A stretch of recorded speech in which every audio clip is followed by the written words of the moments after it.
Gave a fish. Today we're going to talk about Kawamatsu to start with.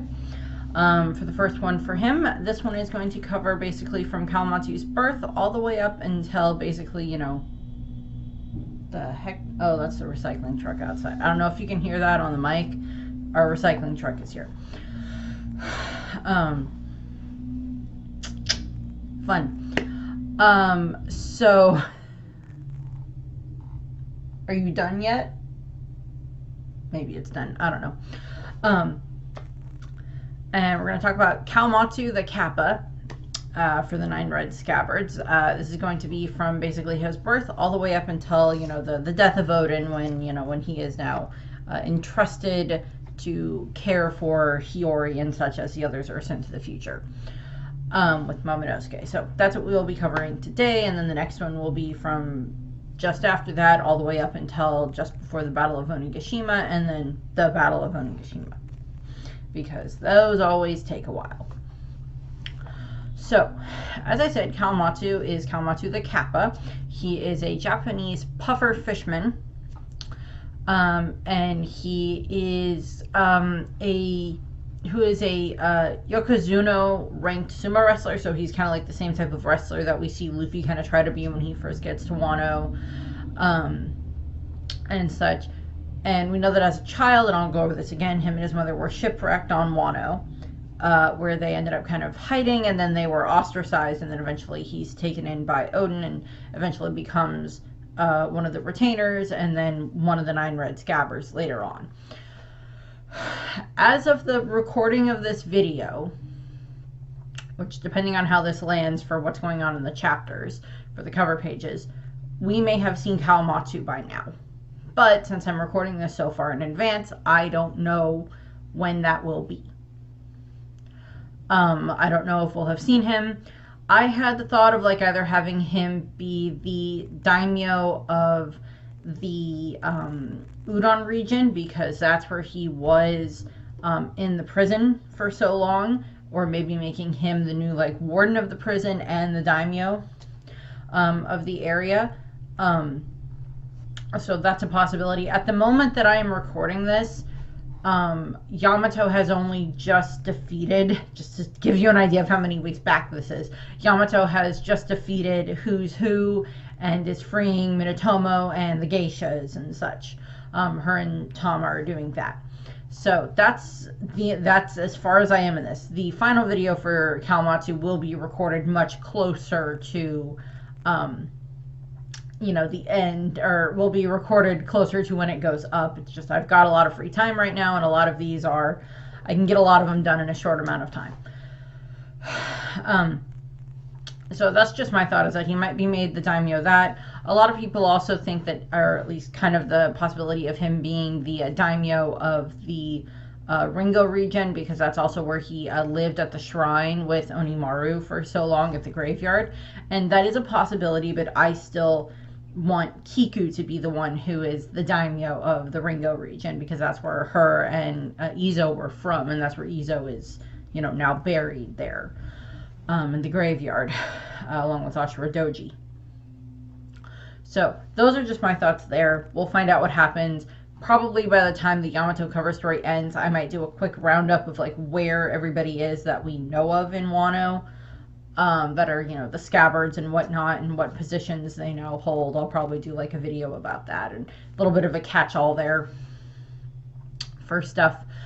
Kawamatsu is 41 years old. Going through and re-looking over the ages of the Scabbards, Kiku, yes, is physically the youngest at 22, but the ones who are actually the chronologically youngest are Inarashi and Nekomamushi, because they are both only 40, and Kawamatsu is 41, and Kiku is chronologically 42 years old. So stuff got shifted around there, but because of time frames and the fact that Kawamatsu, Inarashi, and Nekomamushi all didn't get sent 20 years into the future, they all aged normally. So now they are all 20 years older, and therefore Kiku is now physically the youngest of all of these Scabbards. But Kawamatsu, for a while, him and Inarashi and Nekomamushi and, Kiku were all the youngest ones. The little sister and brothers of the group. Kawamatsu is also the one of the few Scabbards who we actually have a named sword for. I went over this with some of the others. With Kinemon, we do have the names of his swords. I don't remember what they are off the top of my head, but his swords are named. And I believe Kanjuro's sword is named. I do like his sword, as I've stated about Kanjuro many times. I love his devil fruit idea, and I love his sword. I hate him. That's the point. But Kawamatsu's sword, Sotomuso, it is named after a wrestling move where the wrestler takes out an opponent's leg with their arm. Fitting for Kawamatsu's background as a sumo wrestler. So it's, and he has his like Kappa style of fighting that he fights with. So that's just kind of nice there for his sword fighting. Just to, stick with that a little bit. So, into Kawamatsu's history. So, as I stated, Kawamatsu was born 41 years ago. We don't know if he was born on Fishman Island and then him and his mother ended up on Wano, or if it was they were born, he was born somewhere outside of Fishman Island and then they ended up in Wano. But him and his mother, they're shipwrecked on Wano, and they drifted to Wano after their ship sank. And unfortunately, because in Wano, anyone who looks like, like a fishman or looks a whole lot different is, ridiculed. We kind of see this a bit here. We see this with Inarashi and Nekomamushi when they're found by the citizens when they find them on the beach, which I'll get to in a moment.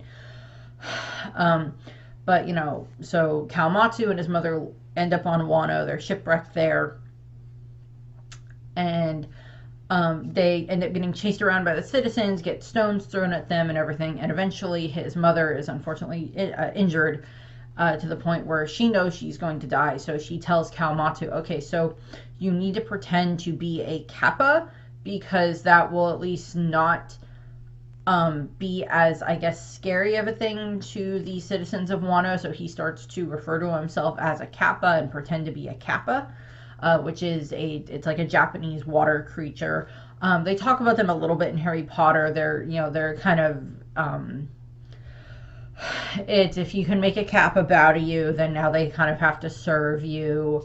There's a trick with them where it's like if they bend over and all the water falls out of like the top of their head, they, if someone gives them more water than that, kind of makes them the person that they now have to like serve that person. I've seen it depicted a few other ways throughout the course of various different media, but they get brought up in Harry Potter a little bit here and there. Mostly in the third book, and then in Fantastic Beasts, Crimes of Grindelwald, I believe, is where they get brought up the most. Not that much, but they're there. So, Kawamatsu is like, okay, so I'll pretend to be a Kappa. And unfortunately, his mother dies, so he's then left on his own. And from there, he's left on his own, and he has to, scavenge for food and everything else like that, be ridiculed by the citizens, all that stuff. Eventually, 33 years ago, Kawamatsu ends up finding Inarashi and Nekomamushi washed up on the beaches of Kuri's. This is, of course, after the two of them have set sail from Zo and somehow managed to make their way to Wano, because reasons and logic for the story, they end up in Wano where they need to be, where they were trying to get to anyway. They end up there. And I would kind of wonder if like the citizens of Zo, because of their, this is not related to Kawamatsu, but it's related to Inarashi and Nekomamushi, so it kind of fits.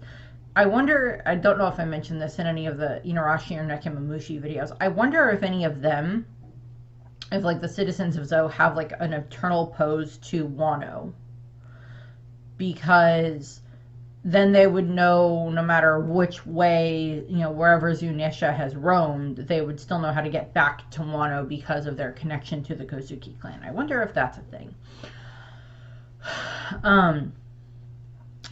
because like they managed to get back there easily enough and everything later on, and you know we see that in the Wano arc. They end up back at Wano, or if like Zunesha has like an automatic homing device for where Wano is.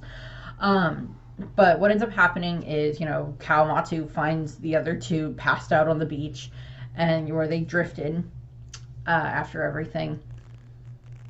And that is unfortunately when a bunch of the citizens show up, and they knock out Kawamatsu, and then all three of them end up getting tied up on stakes in the ground. And they're getting ready to like burn them at the stake because they're demons. It's a demon cat and a demon dog and a kappa that's a demon. From, you know, by their standards, these things all have to be cursed. So they're getting ready to like burn them, and they actually do set the fire.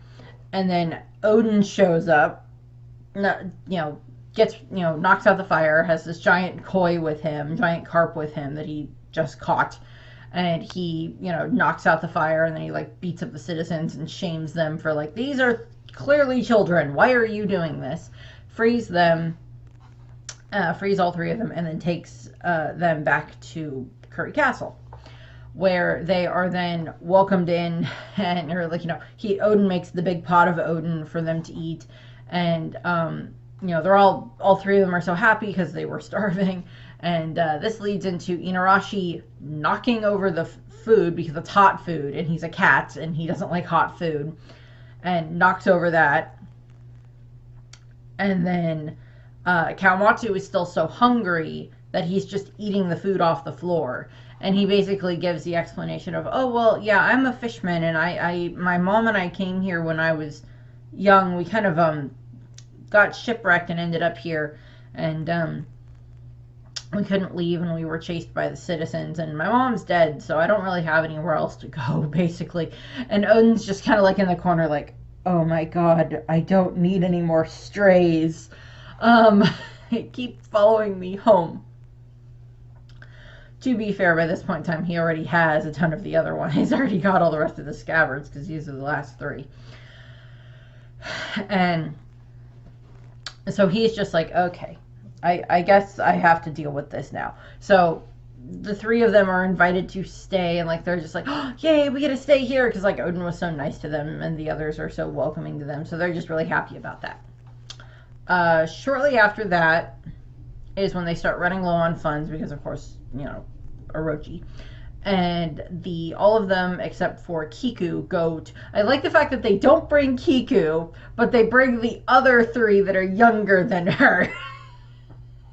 But they don't bring Kiku. It's like, no, Kiku's an innocent little girl. We'll leave her at home. The rest of us will go to the Hakubai region and try to steal from Yasuie. I love that joke. I love that. That just makes it funnier. But they all go to the Hakubai region and go to Yasuie, and they try to steal money from him. They get caught, of course, and this is, of course, as I go through with all of these, technically I won't touch on this at all when I talk about Shinobu, because I am going to talk about her for these, but she's not going to get talked about in this part because she's not here. Or this part won't get talked about with her because she's not here. But what ends up happening is, of course, this is when, you know, they're caught by Yasuie, and then he's scolding them, and, you know, instead of punishing them, he's like, take the money, gives them even more money, and it's like, use this to better yourselves, to become better people for the sake of Odin and for Wano. It's like, you love Odin, yes, and you love Wano. Yes. So you're hesitant, yes, but a yes. And it's just like, okay, then use this money to go and better yourselves, educate yourselves, train yourselves, dress better, learn etiquette, all of this stuff. And of course, because it's what you do reflects back upon Odin. And he is, you know, he's the heir to the throne. He is the future shogun of Wano. And if you know, it is your job to be his representation amongst the people as his retainers. And of course, they all take this to heart, and they, you know, they better themselves over the next like 3 years. They continuously train and become stronger, and etiquette and reading and writing and history and math and all of this other stuff. And they just train and train and train. And then, when it gets to the 30 years ago mark, this is when it is time for them to go and visit the flower capital, for Odin to go and visit the flower capital, and all of the rest of the Scabbards, of course, or well, future Scabbards, current just retainers, go with him. They are his escorts, and they are showing off to the citizens of Wano how much better they have become to improve their opinion of Odin and everything. So we're seeing all of that. So, Kawamatsu's there for all of this stuff. And then we get to shortly after that meeting, is when, of course, the Whitebeard pirates end up washed up on the beach of Curry. Odin tries to go and fight Whitebeard and then asks Whitebeard to take him with him away from Wano. Whitebeard says no after this, he says no, and then the Scabbards explain everything to him, and then he still says no. And they're like, okay, good, we like you. This does nothing because, of course, Odin, Izo, Inarashi, and Nekomamushi all end up leaving Wano because chasing after Whitebeard and everything. Well, two of them are hang-ons from a chain, and the other two are, stowaways on the ship, and they head off. And then Kawamatsu and the rest of the Scabbards are then left, holding the bag. What are we going to do now? Our lord is gone, and three of our fellow retainers are gone. What are we going to do now? So then for the next, technically it ends up being about 5 years, is when they are, they're having to take care of Wano during this time frame, take care of Curry mostly during this time frame because, of course, Orochi, Sukiyake gets sick, and then Orochi is made the temporary heir until Odin returns, and then, of course, Sukiyake dies, and then they have, Orochi then becomes the new shogun, and then is, only supposed to be the temporary shogun until, Odin returns. That's what they're told, what they tell the people, what they tell the citizens, and, of course, none of the Scabbards buy this, and, of course, this is, of course, when Orochi, invites Kaido to come to Wano, and where they start building up all of the different weapons factories and everything else like that, and the country is slowly being destroyed and poisoned and everything. And the Scabbards are doing their damnedest to make sure that Curry stays safe as possible and keeps running and everything else like that, so they're able to take care of the citizens. And so they're by this point in time, Kawamatsu and the rest of the Scabbards are very popular amongst the citizens of Curry. They're just not happy that Odin is not there like he should be. Because if Odin was there, then Orochi probably would not have been able to become shogun in the first place. So there's that. There is the whole possibility of what if Odin hadn't, gone with Roger, or hadn't gone with, not with Roger, but hadn't gone with Whitebeard. Then by long shot, he never would have ended up with Roger, and never would have been able to go with them to, translate the poneglyphs to help them find their way to Laugh-Tale, and then help them find the, the One Piece and everything else like that, and then Roger would have never become king of the pirates, and you get the idea. To be fair, they possibly could have found someone else, like Clover, or someone else who could have been able to read the poneglyphs, but that's not what this is about.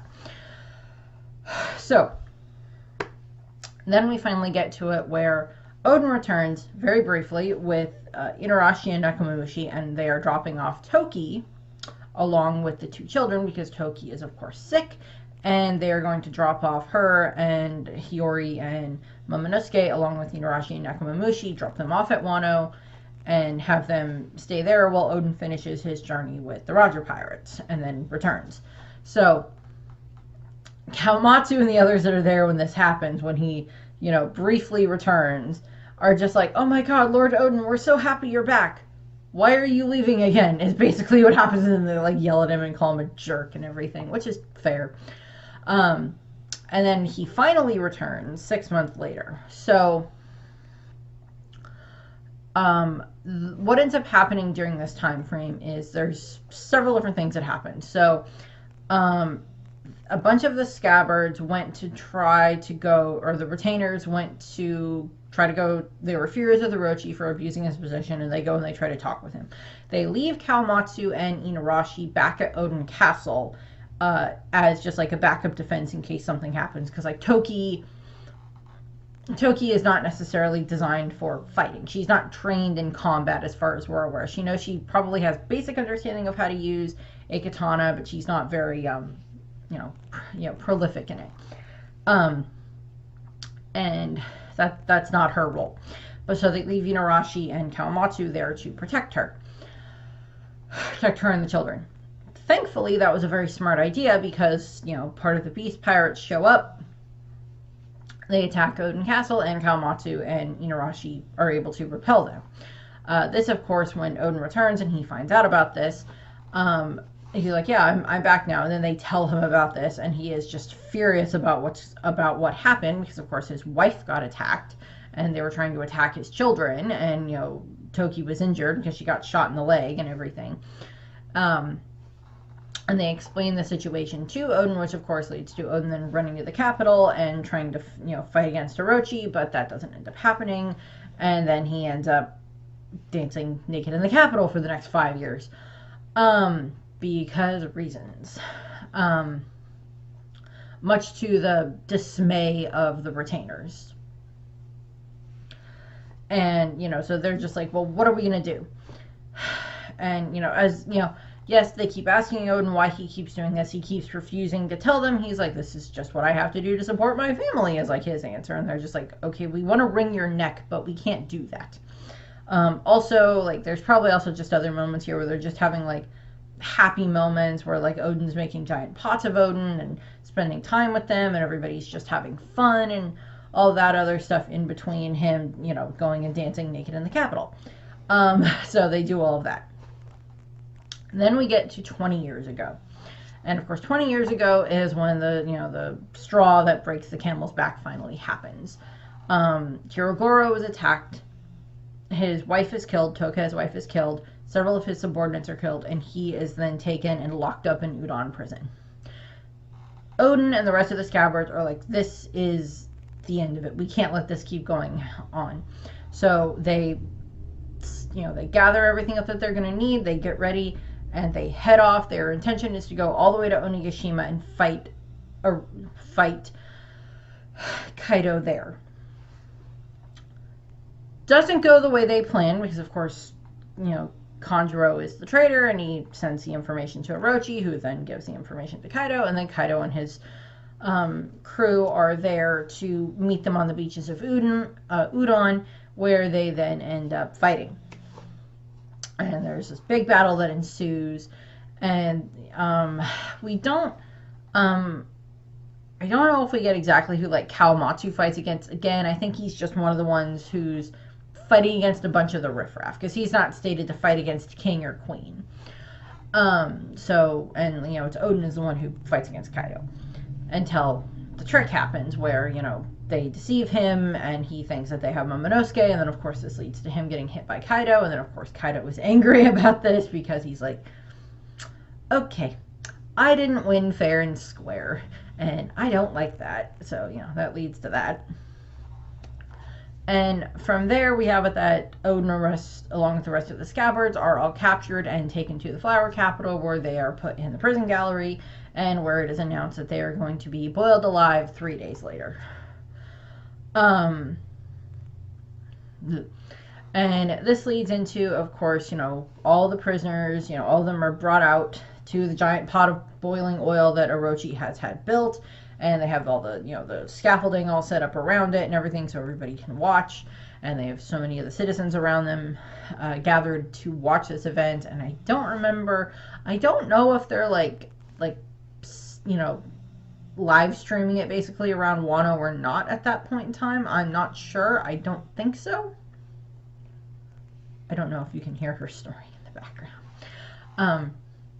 But what ends up happening is, of course, Odin is like, okay, so if I can still stay if all of us are in the pot and we survive the 10 and we survive the next hour, will you let whoever survives go? Kaido agrees to this.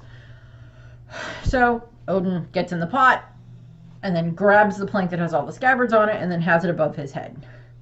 Carries it above his head for the whole next hour. And of course this leads into the legendary hour. Or the hour of legend. Whichever way you want to put it. Same idea. And while this is going on, all the Scabbards are like begging Odin to, stop this, or, all this other stuff. And some of them are like, no, we have, he's doing this to protect us. And this, of course, overlaps with Shinobu coming out and starts, yelling to the citizens that are in the audience what Kaido and Orochi made Odin do for the last 5 years, that they made him dance naked in the streets in order to protect the citizens of Wano by humiliating himself, and that they had gone to fight Kaido in order to try to save them and everything else like that. So she's like revealing all of this information to the crowd. And then, of course, that information is then, sent via arrow messengers to the other regions and everything else like that. So they are now informed of what's going on.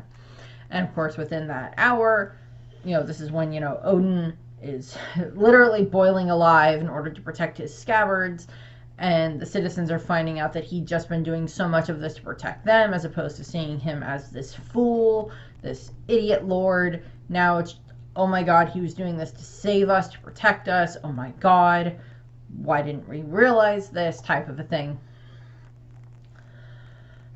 And, it gets to just before the hour is about to go, and Orochi is like, screw this, I'm going to change her to execution by, firing squad. And he, gets out his gun. Odin is like, okay, well, whatever. And he chucks the plank that has all the Scabbards on it out of the boiling pot of oil. They land, they run, and they start making their way to Curry. On the way to Curry, they run into Shinobu. She happens to have all of their weapons with her, so she returns their weapons and, unlocks all of their cuffs and everything, and they all then are still making their way to Curry. This, of course, results in then getting them broken up into a couple of different groups. Inarashi and Nekomamushi are, of course, attacked by one of the numbers, and then they later end up escaping and making their way to making their way back to Zou. You have Denjiro and Ashura Doji, who are attacked by Kaido. They get waylaid by Kaido and kind of fight against him, both getting very badly injured. Ashura ends up going back to the shrine where he'd been in Curry in the first place, where his original base was. And then Denjiro, of course, ends up in the Hakumai region, I believe, where he ends up in the shrine there, where he just goes so angry that his facial features change. Does that.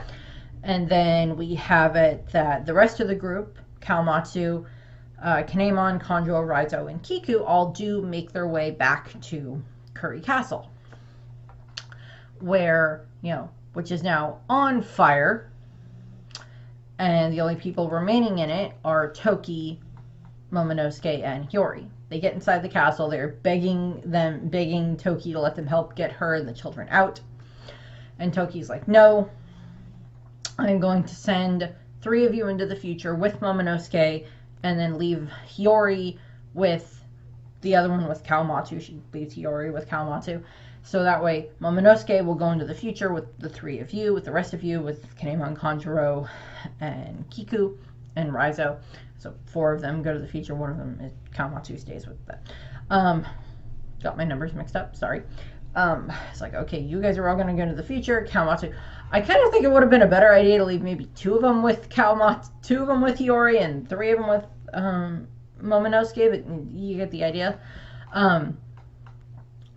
And, so she's explaining the plan. It's just like, I'll send you guys 20 years into the future, and then, so that's where Momonosuke will be at the very least, and then Hiyori will stay here and grow up normally. She will have, or age normally at the very least. Growing up normally is not going to happen for this girl, but aging normally.